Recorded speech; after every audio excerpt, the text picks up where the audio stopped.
hold block, and press forward, duck, back, up, and forward, because we're exploring the cute and cuddly world of...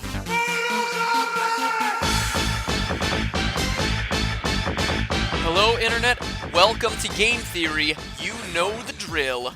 In 3 episodes, we've looked at 3 older games, and last week did get a little touchy-feely, so let's get current and let's get gory.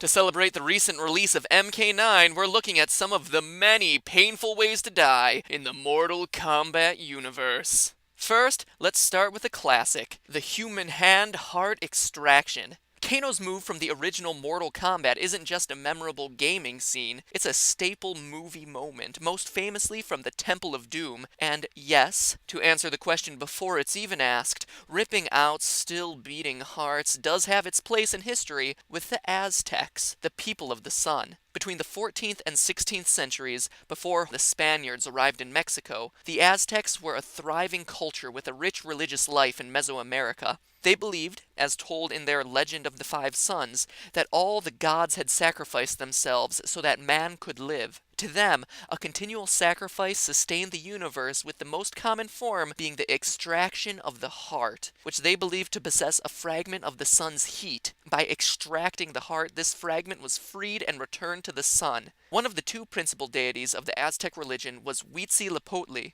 the god of the sun at its zenith, and also the god of war. With a flint knife, 1 incision was made, and then the heart was ripped out, still beating and held up to the sky in Huitzilopochtli's honor. But wait, there's more! Though cremation normally followed, sometimes the body would be used in a ritualistic act of cannibalism. Not even Mortal Kombat took it there, but then again, that was almost 20 years ago, and we've come a long way since then.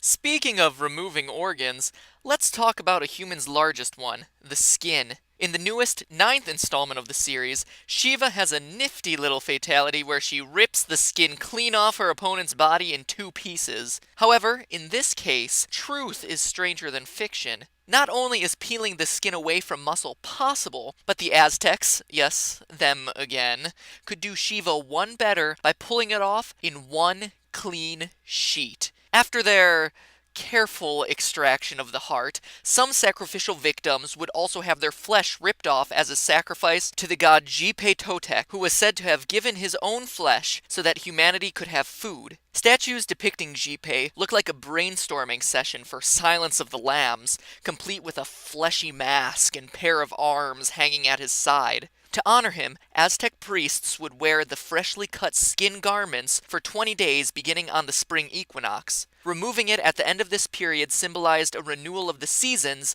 much like a snake losing its skin. Now, Shiva may not wear much, but even she didn't go this far. While we're chatting about the women of MK, let's talk about kissing. Kissing to the death. Both Sonya Blade and Kitana have fatalities brought on by a kiss, but aside from a cold sore mono or an angry girlfriend, what harm can kissing do in real life? It's not like there's really such a thing as a kiss of death, is there? Wrong. The kiss of death actually refers to the bite of the reduvid bug, or kissing bug, of Mexico and South America, which sucks blood out of a human's lips when he's asleep. After feeding, the bug poops, pardon my language, leaving behind fecal matter contaminated with the parasite Trypanosoma cruzi, which causes Chagas disease, a disease affecting all vital organs that is linked to some 50,000 deaths a year. Some symptoms: swelling and vomiting.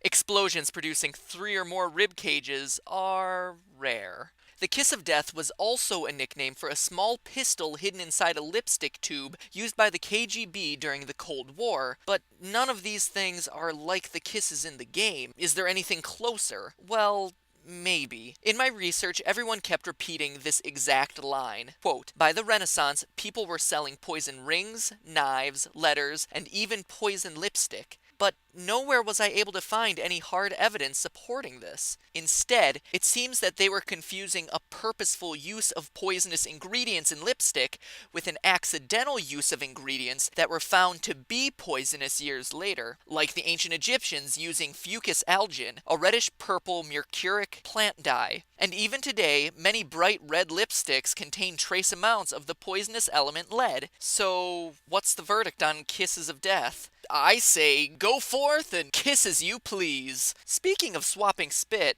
what type of reptile is reptile? Are there any human-sized acid-spitting lizards that we should be careful of? Well, there are thought to be only two poisonous lizards, the Gila monster and the Mexican bearded lizard, but both inject their toxins through biting, not spitting, so that rules them out. But that's not the end of the story. Komodo dragons, the largest living species of lizard, have a buildup of septic bacteria in their mouths because of their diet of dead animals. So even though they don't spit to burn off people's faces, they could if they wanted to. Add to that the fact that they can grow up to 9.8 feet long and are known to stand on their hind legs in battles over females during the mating season, and you have a pretty good candidate for the reptile behind the mask.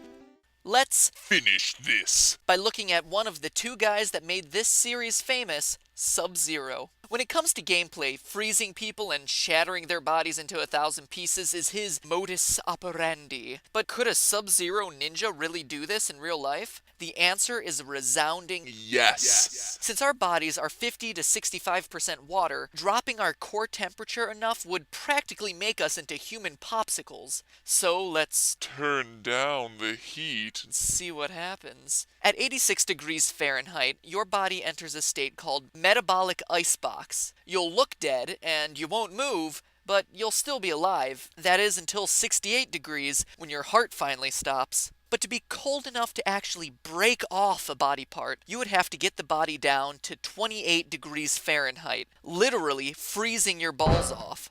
Considering that liquid nitrogen is around negative 321 degrees Fahrenheit, this doesn't seem so implausible after all. In fact, Sub-Zero isn't the only one making a living off of shattering human ice sculptures. Promessa Organic, a company in Sweden, specializes in eco-friendly burials, where a body is frozen, submerged in liquid nitrogen, then reduced to a powder using sound waves. And that's anything but toasty. And now it's time for my final thought.